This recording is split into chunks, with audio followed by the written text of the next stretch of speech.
Hello everyone, TMMgamer here, and today I have the pleasure of bringing you another one of my FIFA 13 tutorials. Now today's tutorial is going to be focusing on microing your defenders. So what I'm going to be running through is what buttons to press whenever you're defending. So when to jockey, when to call a second player into press, all of that good stuff. However, what I'm not going to be covering today in any great depth is the whole theory behind defending. So what I'd recommend you guys do first, if you haven't checked out my advanced defending tutorials or any of the other tutorials, pause this video here, go and check out my FIFA 13 tutorial playlist, which can be found in the description below. Check out those tutorials first, and then once you understand the whole theory behind it, come back here and I'll tell you very, very explicitly what I'm pressing when, and hopefully by combining the two together, your defending will really tighten up. So let's get straight on with the tips. Now, this first example, I'm going to be running through a good idea of when to bring a second player in to pressure your opponent, because a very, very common mistake you see online in defending is whenever you're on the attack, your opponent will automatically just hold that R1 button and bring that second player into pressure pretty much all of the time. And this is a really, really basic mistake, because not only does it tire your players out, charging them around the field all the game, but it can leave pretty gaping holes in your backline. And as you can see here with the clip stopped, my opponent is attacking down the left-hand side of the pitch. He's just played the ball towards the striker, and this is just the split second before I switch player. And I just wanted to pause it here and just to show you a quick overview of the defensive situation. Now, as you can see here, pretty much every single attacker on the field has a defender near to him. However, I don't really have the numbers back in defence to be able to bring that second player into pressure as soon as possible, because if I press R1 at the wrong time and the wrong defender rushes out, all of a sudden I've got a big space in the back line and my opponent can just slot a ball through and get a striker in on goal. So as the clip rolls forward here, you can see that I just bring the initial pressure on the striker with my defender in the back line. However, as you can see when the clip stops again here, I've made a little bit of a mistake. I went to pressure the ball, but the striker turned inside and now he's in a little bit of space. So what I'm doing now, this is the precise moment where I've pressed R1 to bring that second player into pressure. And the reason why I've chosen to do that at this point is because whenever you call a second player into pressure with R1, most of the time it always picks the defender that's closest that you aren't controlling. So in this instance, it's the midfielder returning just on the centre left of the screen highlighted here.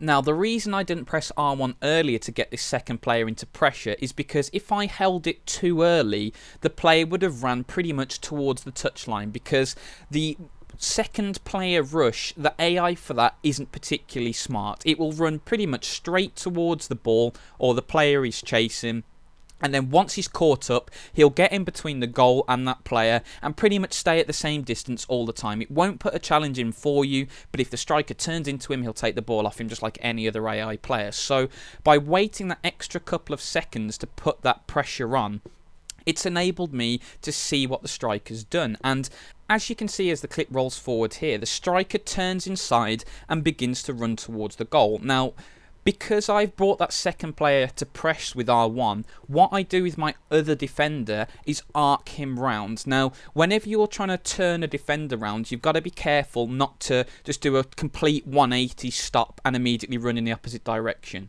You actually turn a defender quicker if you run a slight curved line, and you can see me do that here. So I've brought the initial pressure in with R1 when the strikers began to turn inside, and I've arced my other defender, the defender that I'm controlling myself, back round, so if that secondary pressure fails, I'll have my defender back in position to at least slow the attacker up until more players can get back, or that second pressurising defender can recover from that slight slip and get back into a decent position. And as you can see here, in the end, that secondary rushing player comes in and takes the ball off, and that couple of seconds delay on me pressing R1 to put the pressure on really saved my bacon there, because if I'd just done a straight mental rush like most of the players online do, it would have meant that there was even more space in midfield, and because I slightly mismicroed my control defender, it would have meant that the striker returned inside in a lot of space, and the chances are he would have been able to get a shot off or get a pass off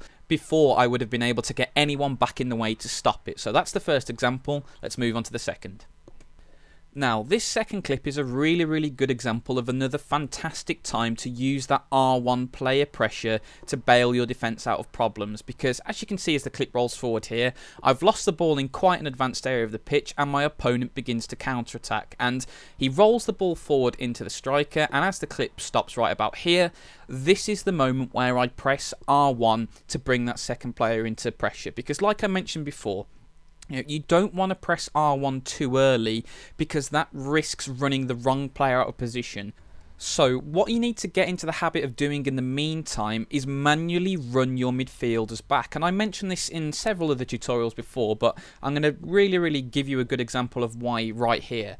When you're defending, the vast majority of time, the AI will never run midfielders back fast enough for you. Now, obviously, the game is designed very well, so the midfielders won't just aimlessly pootle around in midfield. They will attempt to get back in position. However, good players online will be able to exploit the space left by those midfielders who've advanced up the pitch much faster than the computer will be able to bring them back. So what you need to get into the habit of doing, as I'm doing in this example here, is instead of switching to your back line, you keep your control on that midfielder and manually run him back. And this is the major reason why I recommend turning auto switch to manual, because if I'd have auto switch on automatic here, what would have happened is the computer would have switched to the player at the top of the screen highlighted here 99% of the time. And you may think, that's perfect, the defender's closer to the ball, he's the one most likely to put a challenge in at the moment. What's the problem with that? But the thing is, if the computer did switch to this player here, and I made a mistake and messed up, all of a sudden my opponent's got a 3-on-2, and the chances are any decent player is going to at least get a shot on target from that. So what I do instead, as the clip rolls forward here, I call that second player pressure in with R1 and manually run my midfielder back. And you can see what happens right there. That second player pressure slows his attack down just enough for me to be able to run that midfielder in to make the challenge. And now you might say, if he'd turned around and played the ball wide, the attack would have continued and he still would have been in space. And that's true. But the great thing about this R1 pressure is, it slowed him down enough for my midfielders to get back goal side of the ball. So even if he does play that ball wide and continues the attack, I now have at least 5 players back who can make a contribution to the defence. If I'd have manually controlled the defender and tried to put a challenge in and subsequently missed that challenge, I would have only had 2 defenders back who could have made a difference. So just that subtle change of using that R1 player pressure to slow the attack down gave me that extra half a second to run that midfielder back. And even if that ball did get sprayed wide, the extra half a second that R1 player pressure gave me would have enabled my midfielders to get back in position, and I would have given myself a much better chance of stopping the attack than if I'd just gone barreling in, missed the challenge and left myself open at the back. So guys, I'm going to cut the tutorial off here. This is going to be part 1 of my microing defenders tutorial. I focused quite explicitly on bringing that R1 pressure in this time, because I've lost count of the number of goals I've scored because my opponent has been too aggressive with that second player pressure and he's pulled the defender out of position. I can pass around him and exploit the space in behind. So these 2 examples show 2 ways you can use that R1 pressure correctly to either, as in the first example, bail out a defender who's made a little bit of a mistake and put that challenge in instead of him, or in the second example you saw how I used that R1 player pressure to slow the attack down to enable me to bring my midfielders back and then be able to put the challenge in. So guys, once again, thank you so much for watching the video. I really hope you've enjoyed it, I hope you've learned something, and as always, have a great day.